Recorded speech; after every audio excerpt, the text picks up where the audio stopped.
Let's talk about the inverted W and how it's destroying your arm. There's been a lot of talk on the inverted W, and essentially what that is too much internal rotation in abduction. So hyperabduction and internal rotation. What that means is that you're lifting too high with your elbow while the ball's still down. And we've had a lot of talk about how this is an injury mechanism, but people are talking about things that don't make sense when you consider the biomechanics of the throw. Ultimately, you have to come back to when is the most stress applied and how is that stress applied. It's not just about the position you're in, but it's how you apply load to the intricate structures of the elbow and the shoulder, the ones that are commonly injured. So when you get in this position, I've heard people talk about this being an impingement position, and while it may be, a healthy shoulder doesn't have impingement in this position.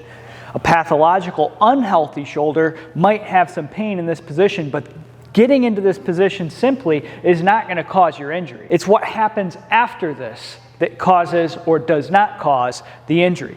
So when Dom throws from here, go ahead and throw, Dom. One of a few things has to happen. Go ahead and do that again.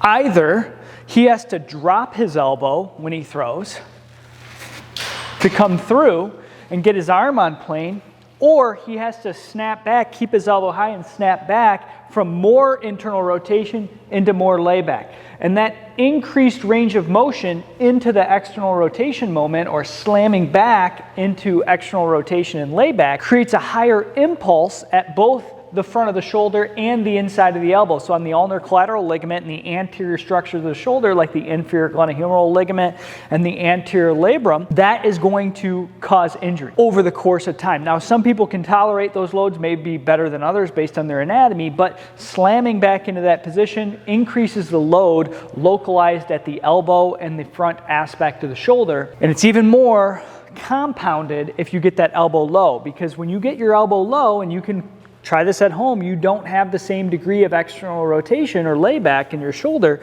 and so you translate more of that reaction load, that joint reaction load, onto the inside of the elbow, because now this can't lay back and almost be a shock absorber like it can up here. So go ahead one more time from that inverted W position, and then we'll talk about where your arm needs to be when you throw.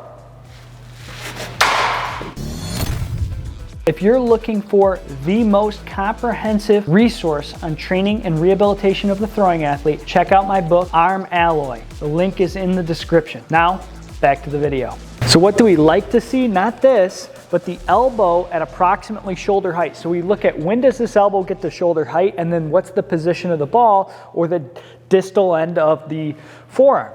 Really, we should be anywhere from 70 degrees up to 90 degrees. So when his elbow gets to shoulder height, he should be from 70 degrees up to 90 degrees.